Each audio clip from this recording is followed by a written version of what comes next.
pagi Indonesia. Hari ini saya tengah berada di Padepokan Kasundaan, di mana saya telah bersama dengan salah seorang pelatih juga pendidik dari Padepokan Kasundaan ini. Ini merupakan pencak silat. Pencak silat sendiri perlu diketahui pemirsa di rumah, ini merupakan karya seni dari Jawa Barat yang memiliki beberapa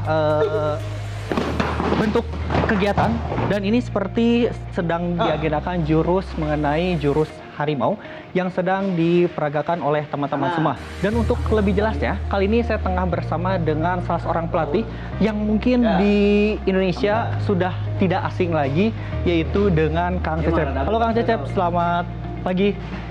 Selamat pagi, ya. Siap, lanjutin ya Kang ya. Siap, lanjut latihannya. Oke, Kang Cecep, kita perlu ketahui juga nih bahwa pencaksilat saat ini udah masuk ke dalam UNESCO nih Kang. Apa sih tanggapan Kang Cecep selaku pemimpin dari Padepokan Kasundaan ini bahwa pencaksilat udah dijadikan UNESCO sebagai barang benda tak benda itu, warisan tak benda. Warisan dunia malah. Warisan dunia, betul sekali. Silakan Kang Cecep. Nah, tentu kita sangat bersyukur sekali karena apa? Ini memang usaha kita sudah beberapa tahun sebelumnya. Kita menyiapkan berbagai data informasi tentang silat, lalu kita juga melakukan berbagai peragaan.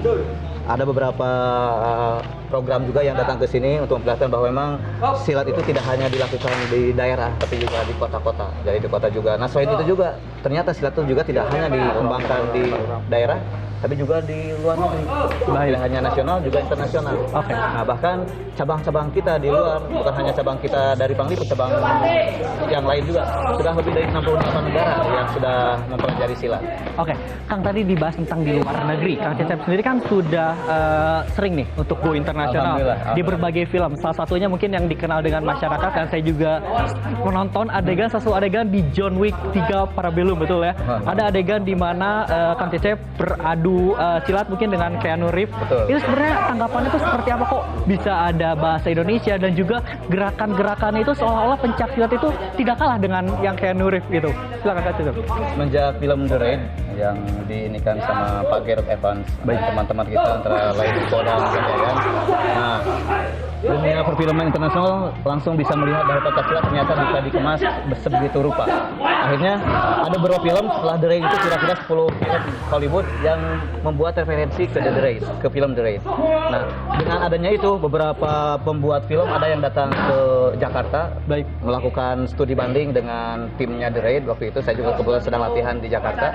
Nah, semenjak itu kita lebih dikenal bahwa ternyata silat bisa dikemas dan dibentuk dalam bentuk koreografi film yang sesuai kebutuhan mereka. Mereka ingin seperti apa, kita bisa menyesuaikan. Nah, salah satunya ya yang direktornya John Wick ini namanya Chad Stahelski. Beliau pernah melihat tim kita di The Raid juga. Beberapa tim dari beliau juga pernah ada yang datang ke Jakarta. Terus tim castingnya juga ada yang ikut di Star Wars.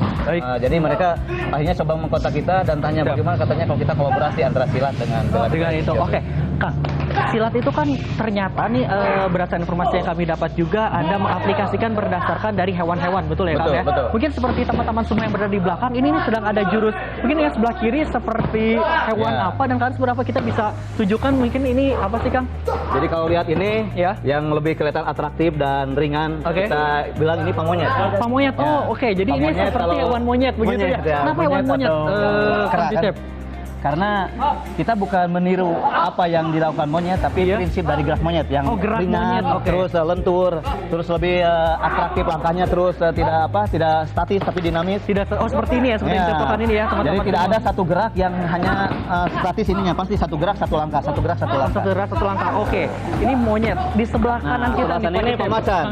Kalau pemacan lebih ke kelenturan, kekuatan dari otot. Seperti mungkin hewan bisa dianggap harimau. Kita yang diadopsi oleh kita kekuatan dan kelenturan.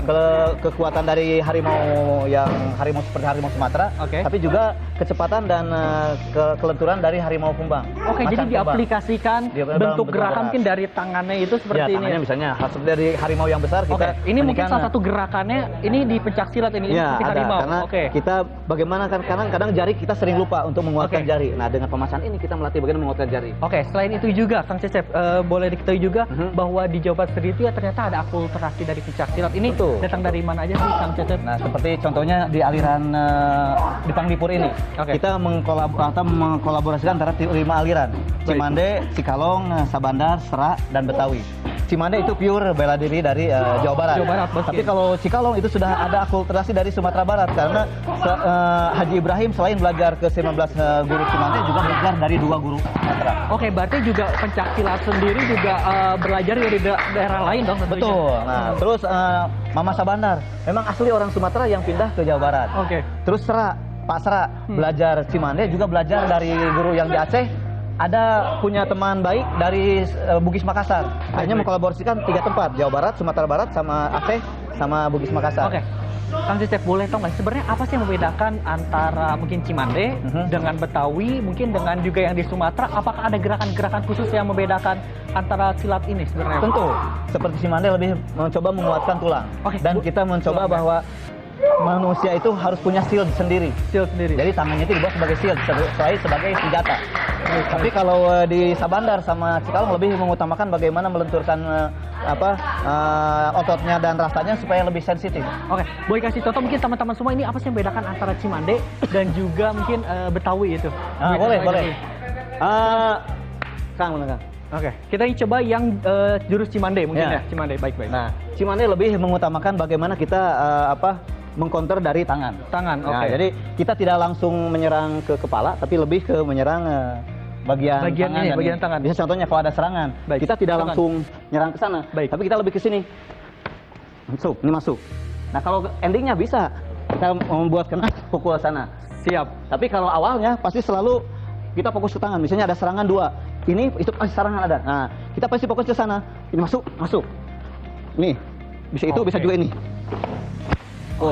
Siap, Karena Kang kita Cecep. lebih bagaimana mengcounter ini dan ini endingnya baru. Oke, kita cukup di Cimande dulu aja. Ya, Kang Cecep. betul. Oke, begitu pemirsa, selamat pagi Indonesia. Itu merupakan salah satu dari gerakan Cimande. Penasaran seperti apa gerakan-gerakan lainnya yang ada di Indonesia? Tetap bersama kami dalam Selamat Pagi Indonesia.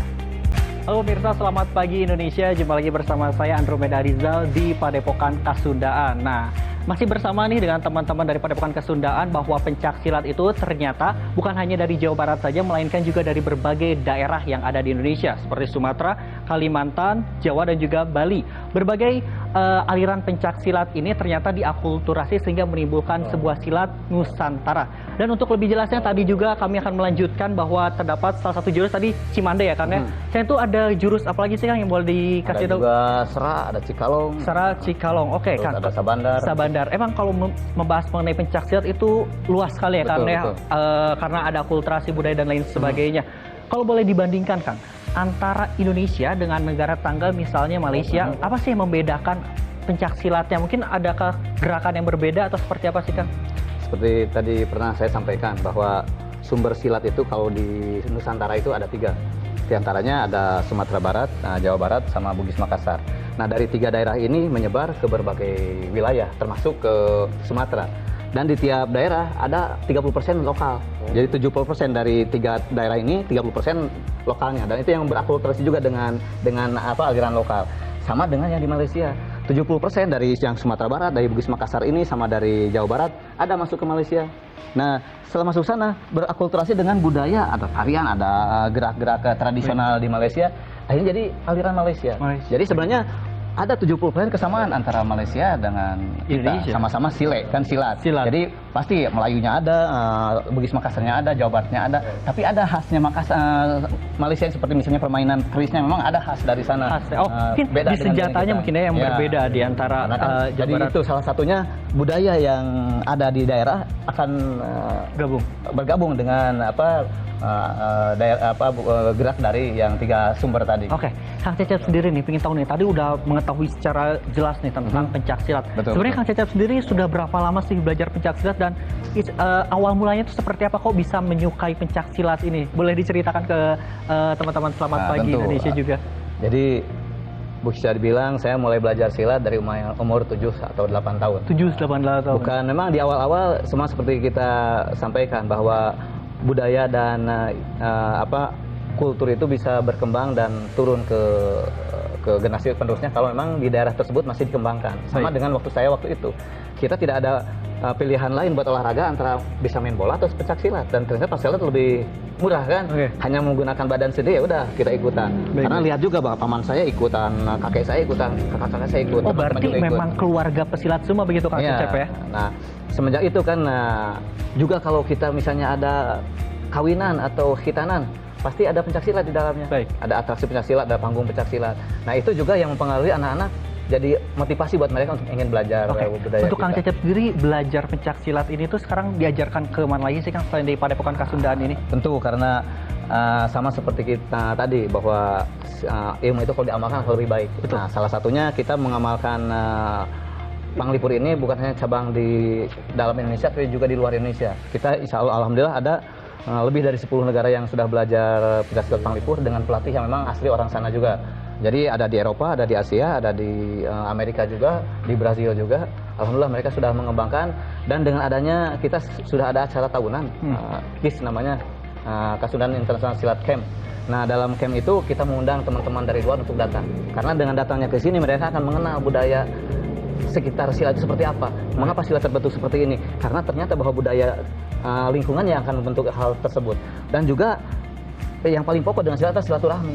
Dengan datangnya mereka ke sini tidak hanya kenal dengan saya, tapi juga jadi kenal silat dengan bukan hanya sebatas unjuk untuk tenaga dan juga apapun itu, tapi juga sebagai toleransi begitu. Betul, ya? karena kan silat itu sambung. Bisa sambung antara badan anggota badan dengan anggota badan sendiri, bisa sambung antara saya dengan Akang, kalau seperti tadi kan sambung. Nah, bisa juga sambung dengan teman, karena bukan hanya melawan satu orang, juga melawan yang lain. Kita punya kalau dalam silat ada rasa dekat, ada rasa jauh, rasa anggang. Nah itu yang dengan teman-teman kalau misalnya ada yang menyerang banyak gimana.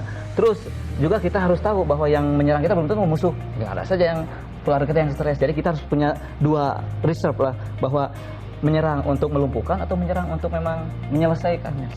Betul sekali. Dua itu yang harus kita dikembangkan. Baik, Kang Cecep, menurut Kang Cecep sendiri perkembangan silat di Indonesia sendiri seperti apa sih Kang hingga saat hari ini itu Kang?